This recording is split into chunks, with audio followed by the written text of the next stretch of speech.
अब बात उस खबर की जिसकी मुहिम आज तक नहीं देश में शुरू की। मुहिम नीट परीक्षा देने में दागदार सिस्टम को क्लीन करने की। आज सुप्रीम कोर्ट ने सरकार और नीट परीक्षा कराने वाली एजेंसी पर बड़ी टिप्पणी की है। नीट परीक्षा के नतीजों में धांधली की शिकायत पर सुनवाई करते हुए सुप्रीम कोर्ट ने साफ कहा कि नीट परीक्षा में किसी भी गड़बड़ के दोषी को बख्शा न जाए। नीट परीक्षा को रद्द करने की मांग को लेकर शिक्षाविद नितिन विजय समेत दूसरी याचिकाओं पर सुप्रीम कोर्ट ने एनटीए और सरकार को नोटिस जारी किया है। सुनवाई के दौरान कोर्ट ने अहम और बड़ी टिप्पणी की है। कहा है कि अगर सिस्टम में 0.01% भी किसी की तरह की खामी पाई गई तो उससे सख्ती से निपटेंगे।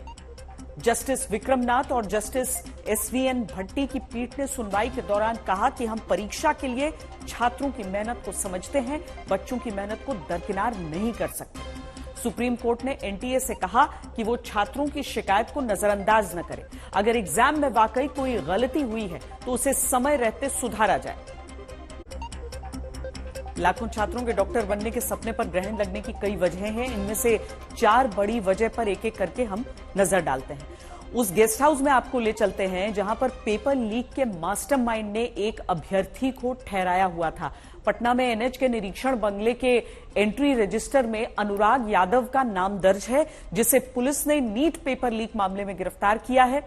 बड़ी बात यह है कि पेपर लीक के इस आरोपी के नाम के आगे रजिस्टर में मंत्री जी लिखा था।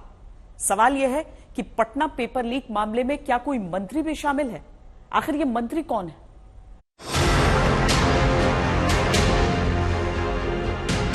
640-650 तक के लोगों को नहीं मिल रहा है कॉलेज, और जो डिजर्विंग नहीं है उनको नंबर मिल रहा है। 100, 150 नंबर बढ़ा के दे रहे हैं। बच्चे 720 में से 720 ला रहे हैं, फिर भी उसको दिल्ली का एम्स नहीं मिल रहा है। और जो मेहनत करके 650 लाया उसको सीट नहीं मिल रही है।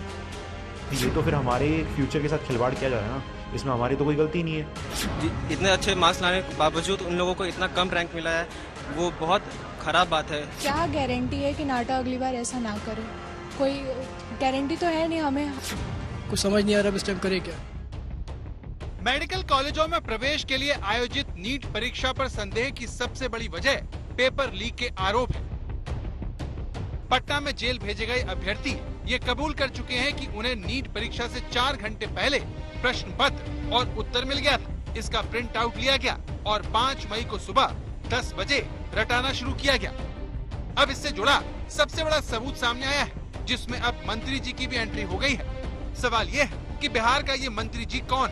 आपके सामने पटना का एनएच गेस्ट हाउस है, जहाँ पर अनुराग यादव नाम के अभ्यर्थी को रुकवाने की दावे की पुष्टि होती है।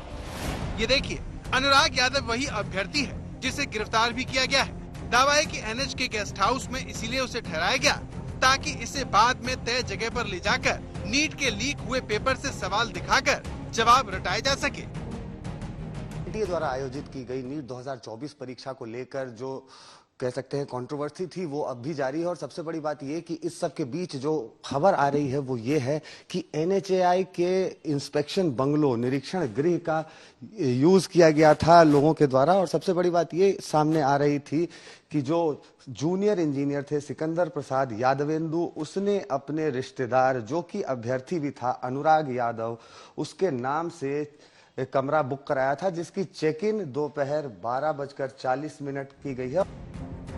तो आज तक संवाददाता की तफ्तीश बताती है कि आरोपी अनुराग यादव यहीं ठहरा हुआ था। लेकिन सबसे बड़ी बात यह है कि आरोपी का ये कमरा किसी मंत्री जी के माध्यम से बुक करवाया गया था। ये देखिए, रजिस्टर में अनुराग यादव के आगे मंत्री जी लिखा हुआ है। ये जो रजिस्टर मेंटेन किया जाता है, ये वही रजिस्टर है जिसमें एंट्री और एग्जिट का, चेक इन और चेकआउट का सब लेखा जोखा रखा जाता है। और आपको सीधी बात दिखा रहे हैं, सीधी तस्वीर जिसमें लिखा है 4 मई की तारीख है।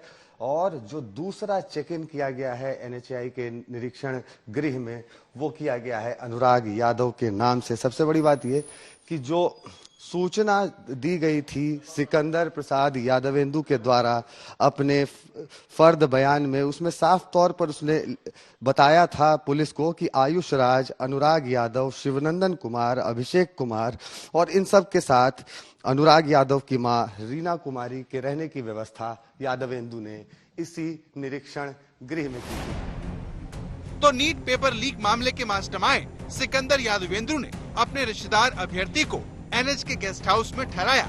ये सिकंदर यादवेंदु है, जिसकी बेटी MBBS कर चुकी है। सिकंदर का बेटा BSc एग्रीकल्चर कर रहा है। सिकंदर का दामाद यूपी के एक मेडिकल कॉलेज से MBBS करने के बाद PG कर रहा है। बड़ी बात यह है कि नीट पेपर लीक मामले के मास्टरमाइंड सिकंदर यादवेंदु ने कबूल किया है कि उसकी मुलाकात अमित आनंद से हुई, जिसने बताया कि वो नीट, BPSC, UPSC की परीक्षा के प्रश्न पत्र लीक करके बच्चों को याद करवा कर पास करवा देता है। इसके लिए 30 से 32 लाख रुपए लगते हैं। मास्टरमाइंड सिकंदर यादवेंदु की तरह आरोपी अभ्यर्थी भी कबूल कर चुके हैं कि उन्हें परीक्षा से पहले प्रश्न पत्र मिले। इस आधार पर पुलिस पेपर लीक का केस दर्ज कर चुकी है। लेकिन सवाल ये है कि अगर नीट का पर्चा आउट नहीं हुआ तो माफिया तक वो कैसे पहुंच गया, और आरोपी अभ्यर्थियों के लिए एनएच गेस्ट हाउस में कमरा कौन से मंत्री जी के कहने पर बुक करवाया गया। आदित्य वैभव, पटना, आज तक।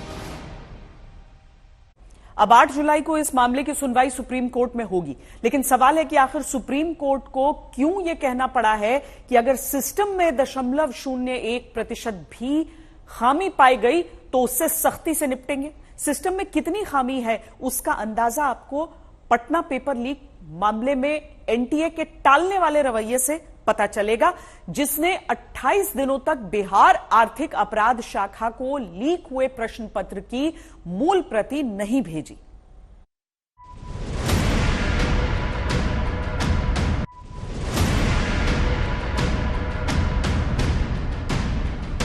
कि किस घोटाले को दबाने के लिए 14 जून की जगह 4 जून को रिजल्ट प्रकाशित किया गया। 5 मई को नीट का एग्जाम था और 4 मई को एग्जाम पेपर लीक किया गया। बच्चों का भविष्य तो है ही, देश की स्वास्थ्य व्यवस्था का भी भविष्य अधर में है। निश्चित तौर से ये 24-25 लाख बच्चों के मुस्तकबिल का सवाल है। लाखों छात्रों के भविष्य से जुड़ी नीट में गड़बड़ी की बात सामने आने के बाद से एनटीए सवालों में है। इसकी एक बड़ी वजह का सिरा भी पटना से जुड़ा है।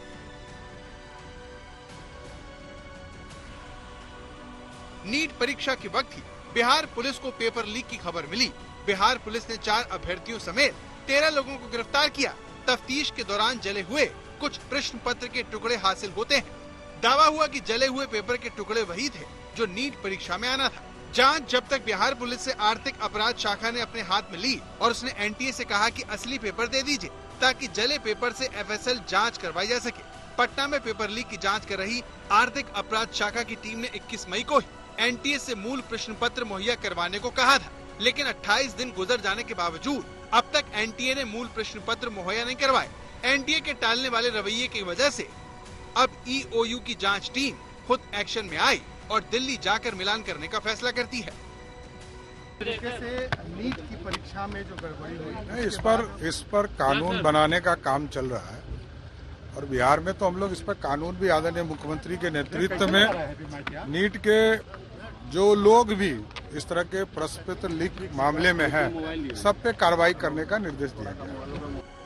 सवाल ये कि एनटीए ने पेपर लीक के आरोपों को गंभीरता से क्यों नहीं लिया?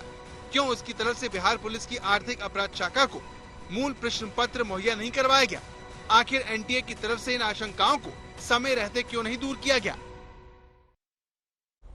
पटना में जहां लाखों रुपए लेकर दावा है सेफ हाउस में परीक्षा से एक दिन पहले उत्तर रटवाए जा रहे थे, वहीं गोधरा में आरोप लगा कि नीट परीक्षा के एक सेंटर पर सेंटर सुपरवाइजर और प्रिंसिपल मिलकर 30 अभ्यर्थियों को नकल करवाकर पास कराने के बदले प्रति छात्र 10 लाख रुपए ले चुके थे।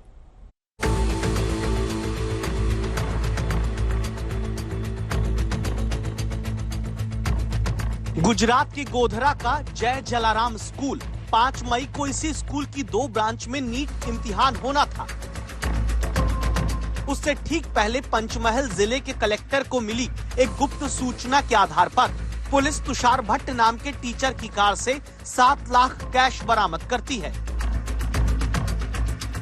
फिर गुजरात के गोधरा के इस स्कूल में नीट परीक्षा के दौरान एक बहुत बड़ी नकल की डील का दावा सामने आता है, जिसके ये 5 आरोपी अभी पुलिस की गिरफ्त में हैं। इनके नाम जान लीजिए। तुषार भट्ट स्कूल में परीक्षा का सुपरवाइजर जो बनने वाला था, पुरुषोत्तम शर्मा स्कूल का प्रिंसिपल, परशुराम रॉय ओवरसीज का मालिक, विभोर आनंद पुरुषोत्तम का साथी आरिफ वोरा बिचौलिया। अब देखिए इनके पास से क्या मिला। नीट में नकल कराने के बदले खाली चेक, नीट में नकल कराने के बदले भरे हुए 2 करोड़ 30 लाख रुपए के चेक, नीट में नकल कराने के बदले लाखों का कैश। अब जिस नीट परीक्षा को दाग रहित बताने में पूरा एनटीए 10 दिन से जुटा हुआ है, उसी परीक्षा के दौरान हुई एक नकल की डील की जांच करती पंचमहल पुलिस के एसपी हिमांशु सोलंकी को सुनिए। जितने भी चेक्स मिले हैं वो जो एक पहले लिस्ट मिला हुआ था, उसमें कुछ बच्चों के नंबर से उनके और दूसरे भी जो भी मिले हैं, ये चेक ये बच्चों के भी उसमें से चेक्स है, उनके पेरेंट्स के भी चेक्स है। तो हम ये मान सकते हैं कि ये जो बच्चे ये चीटिंग के लिए इन्होंने तैयार किए थे। आरिफ, पुरुषोत्तम राय, विभोर, ये 3 एक कड़ी थे जिन्होंने गोधरा के जय जलाराम स्कूल में नीट परीक्षा में सुपरवाइजर बनाए गए। तुषार भट्ट से दावा है कि संपर्क साधा। दावा है कि डील ये थी कि प्रति बच्चे 10 लाख रुपए लिया जाएगा, 7 लाख रुपए पहले देना होगा, 3 लाख रुपए पेपर के बाद। काम ये होगा कि बच्चे को जितना सवाल आता है उनका वो जवाब OMR शीट में भरेगा, बाकी खाली छोड़ देगा, जिससे सुपरवाइजर तुषार भट्ट बाद में सही जवाब से भरवा देगा। एनटीए से हमने काफी डिटेल्स मांगी हुई है और हमारी एक टीम वहाँ पे गई भी हुई है। उसमें एक तो ये पूरी एग्जाम क्या कंडक्ट करने की पूरी प्रोसेस है, उसके बारे में हमने माहिती मांगी है। इधर का जो उनका स्टाफ है, ये एग्जाम के लिए इन्विजिलेटर से लेके दूसरे जो भी ऑब्जर्वर सबको जो यहाँ पे निमणूक करते हैं उसका पूरा प्रोसेस क्या रहता है वो भी। नीट परीक्षा पर हंगामे की शुरुआत ग्रेस मार्क्स को लेकर हुई। पहले तो एनटीए की तरफ से कहा गया कि ग्रेस नंबर देने में कोई चूक नहीं हुई, लेकिन फिर वही एनटीए सुप्रीम कोर्ट में जाकर कहता है कि ग्रेस नंबर से शंका बढ़ी है, इसीलिए ग्रेस नंबर पाने वालों को दोबारा परीक्षा 23 जून को देनी होगी। एनटीए कहता है कि सिर्फ 6 सेंटर पर चूक हुई और कहीं कोई गड़बड़ नहीं हुई, लेकिन उसकी कार्यप्रणाली सवालों में घिर गई। नीट को लेकर देश भर में प्रदर्शन हो रहे हैं। विपक्ष के निशाने पर सरकार है। शिक्षा मंत्री दोषी अफसरों पर कार्रवाई की बात कह चुके हैं, लेकिन विरोध थमने का नाम नहीं ले रहा। नीट परीक्षा को लेकर शंका की वजह 1563 छात्रों को मिले ग्रेस अंक है। नीट एग्जामिनेशन में कुछ विसंगतियां कुछ जगह की स्पेसिफिक जगह की ध्यान में आई है। सरकार उसकी सुधार की काम पे लगी है। शिक्षा मंत्री ने भी माना कि नीट में 2 तरह की गड़बड़ी हुई। पहली, बच्चों को गलत पेपर दिए गए और दूसरी, समय की कमी के चलते ग्रेस अंक बांटे गए, जिसे लेकर जबरदस्त विरोध के चलते एनटीए को ये फैसला वापस लेना पड़ा।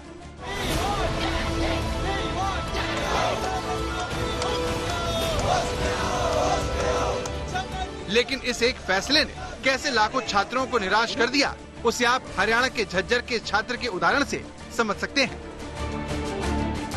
जिसे नीट परीक्षा के कुल 720 अंकों में से 718 अंक मिले, जबकि इस छात्र के असली नंबर 640 थे।